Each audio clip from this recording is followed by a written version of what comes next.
Assalamualaikum warahmatullahi wabarakatuh. Yang terhormat, pengampu mata kuliah Bahasa Indonesia, Ibu Dianing Pravitri, MSI. Yang saya hormati, segenap teman-teman kelas B1 IKT yang berbahagia. Di siang hari ini, kelompok 5 akan membagikan materi tentang bahasa baku dan non-baku. Sebelum itu, kita perkenalan dulu yuk siapa saja yang ada di kelompok 5 ini.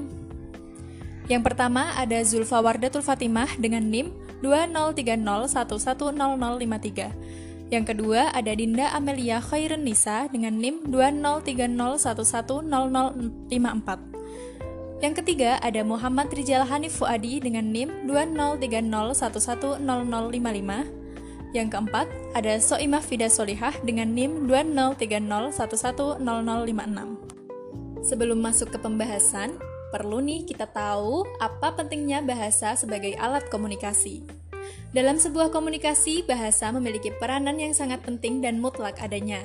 Bahasa menjadi sebuah alat dalam komunikasi, yang mana bahasa dan komunikasi ini memiliki hubungan yang tak terpisahkan. Bahasa merupakan interpretasi dari apa yang hendak disampaikan oleh komunikator terhadap komunikan. Penggunaan bahasa yang baik dan mudah untuk dimengerti oleh orang lain akan berdampak pada komunikasi yang berjalan dengan baik pula. Yang pertama, bahasa baku. Apa sih bahasa baku itu? Bahasa baku yaitu kata atau kalimat yang sesuai dengan kaidah bahasa Indonesia. Baku berarti bahasa tersebut tidak dapat berubah setiap saat. Pada penggunaannya, bahasa baku lebih sering digunakan pada sistem pendidikan negara, pada urusan resmi pekerjaan, dan juga pada semua konteks resmi. Selanjutnya, bahasa tidak baku. Apa sih bahasa tidak baku itu? Bahasa tidak baku yaitu kata atau kalimat yang tidak sesuai dengan kaidah bahasa Indonesia. Pada penggunaannya, bahasa tidak baku lebih sering digunakan pada kehidupan sehari-hari. Biasanya kita berbicara kepada teman-teman kita memakai bahasa baku nih teman-teman, seperti bahasa-bahasa gaul, bahasa-bahasa yang kekinian yang digunakan sekarang oleh anak-anak muda, dan lain-lain. Setelah kita mengenal pengertian apa itu bahasa baku dan apa itu bahasa tidak baku, selanjutnya kita akan menuju ke slide apa itu fungsi dari bahasa baku. Nah, fungsi yang pertama yaitu sebagai fungsi pemersatu. Yang dimaksud di sini yaitu bahasa baku sebagai penghubung dari berbagai suku daerah. Karena telah kita ketahui bahwa Indonesia itu memiliki banyak suku bangsa. Nah, adanya bahasa baku itu sendiri menjadi sebuah jembatan untuk mereka mudah dalam berkomunikasi satu dengan yang lainnya. Selanjutnya, fungsi yang kedua yaitu sebagai fungsi pemberi kekhasan. Yang dimaksud dari pemberi kekhasan di sini adalah bahasa baku itu menjadi sebuah ciri khas dari suatu negara tersebut. Nah, selanjutnya, fungsi yang ketiga yaitu fungsi pembawa kewibawaan. Nah, di poin ketiga ini, kita akan bisa lihat ketika seseorang menggunakan penuturan bahasa baku, maka dia akan terlihat lebih berwibawa dari biasanya. Selanjutnya, kita menuju ke poin terakhir yaitu sebagai fungsi kerangka acuan. Yang dimaksud dari fungsi kerangka acuan di sini yaitu bahasa baku itu sebagai tolak ukur. Nah, dengan adanya tolak ukur dalam berbahasa, maka seseorang yang menggunakan bahasa baku akan lebih berhati-hati dalam memilah-milah kosakata yang baik untuk membuat suatu kalimat. Tidak hanya digunakan untuk membuat sebuah kalimat, tapi memilah-memilah kosakata yang baik itu dapat digunakan untuk menyampaikan sebuah gagasan atau yang lainnya. Nah, 4 poin tersebut adalah fungsi dari bahasa baku, teman-teman. Selanjutnya, kita akan menuju ke slide ciri-ciri bahasa baku. Nah, menurut Hasan Alwi dan kawan-kawan, ciri-ciri bahasa baku dibagi menjadi 3, yaitu 1. Memiliki sifat kemantapan dinamis, 2. Memiliki sifat kecendekiaan, 3. Baku atau standar beranggapan adanya keseragaman. Mari kita kupas satu persatu poin tersebut. Yang pertama, memiliki sifat kemantapan dinamis. Yang dimaksud di sini adalah Sifat kemantapan dinamis berupa kaidah dan aturan yang tetap. Jadi di sini itu tidak dapat berubah setiap saat. Jadi nanti akan ada saatnya untuk berubah. Tapi itu jangka waktunya itu tidak sebentar, tapi dengan jangka waktu yang sangat lama. Yang kedua, memiliki sifat kecendekian. Yang dimaksud di sini adalah perwujudannya itu mengungkapkan penalaran atau pemikiran yang teratur, logis, dan masuk akal. Nah, teratur, logis, dan masuk akal itu adalah ciri dari kecendekian. Yang ketiga, baku atau standar beranggapan adanya keseragaman. Nah, yang dimaksud keseragaman di sini adalah penyeragaman kaidahnya. Selanjutnya, kita akan menuju ke slide ciri-ciri dari bahasa baku yang selain 3 poin tersebut.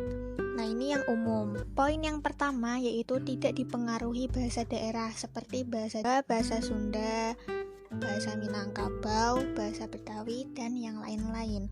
Nah, poin yang kedua yaitu tidak dipengaruhi bahasa asing seperti bahasa Inggris, bahasa Arab, dan yang lain-lain. Yang ketiga, bukan merupakan ragam bahasa percakapan. Maksudnya itu bukan bahasa sehari-hari. Yang poin keempat, pemakaian imbuhan secara eksplisit.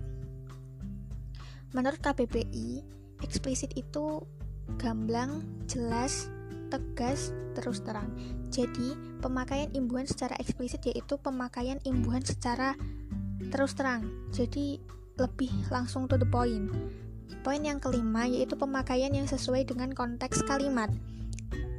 Jadi, sesuai dengan SPOK-nya. Yang keenam, tidak mengandung makna ganda, tidak rancu.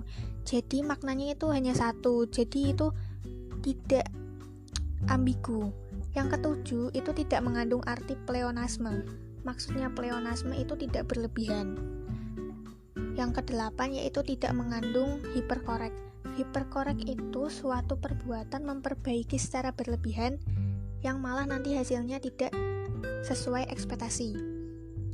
Yang 9, sistem bunyinya lebih kompleks, ragam bahasa yang paling sedikit memperlihatkan ciri kedaerahan. Jadi itu sistem bunyinya itu lebih khusus. Contoh yang pertama, tidak dipengaruhi bahasa daerah. Contoh bahasa baku yaitu saya, ayah, dan merasa.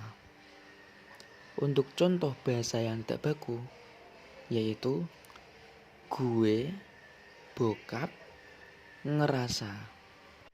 Yang kedua, tidak dipengaruhi bahasa asing. Contohnya yaitu intermezzo, hipotesis, dan komersial. Dan contoh bahasa yang tidak baku yaitu intermezzo, hipotesa, dan komeril. Yang ketiga, bukan merupakan ragam bahasa percakapan. Contoh bahasa baku yaitu bagaimana, begitu, tidak. Dan contoh bahasa yang tidak baku yaitu gimana, gitu, dan enggak. Dan yang keempat adalah pemakaian imbuhan secara eksplisit. Contoh bahasa yang baku yaitu anak itu menangis. Ia mendengarkan radio. Kami bermain bola di lapangan.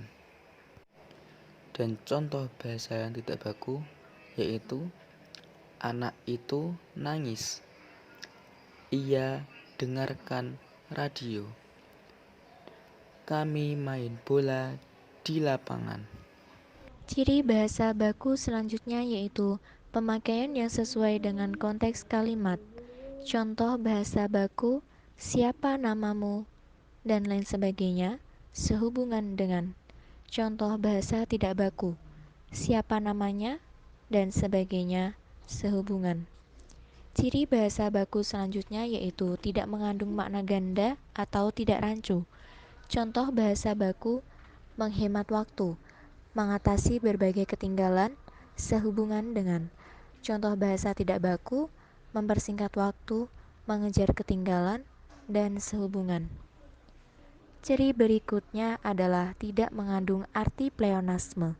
Contoh bahasa baku, para juri, hadirin pada zaman dahulu.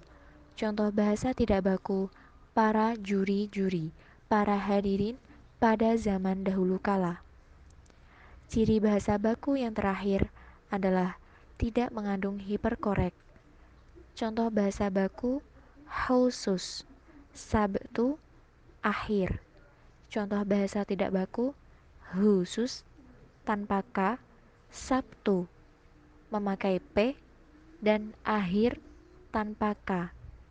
Demikian penjelasan dari kami mengenai bahasa baku dan non-baku. Semoga teman-teman dapat memahami dan semoga bermanfaat bagi kita semua. Terima kasih atas waktunya dan mohon maaf apabila ada tutur kata yang kurang berkenan. Wassalamualaikum warahmatullahi wabarakatuh.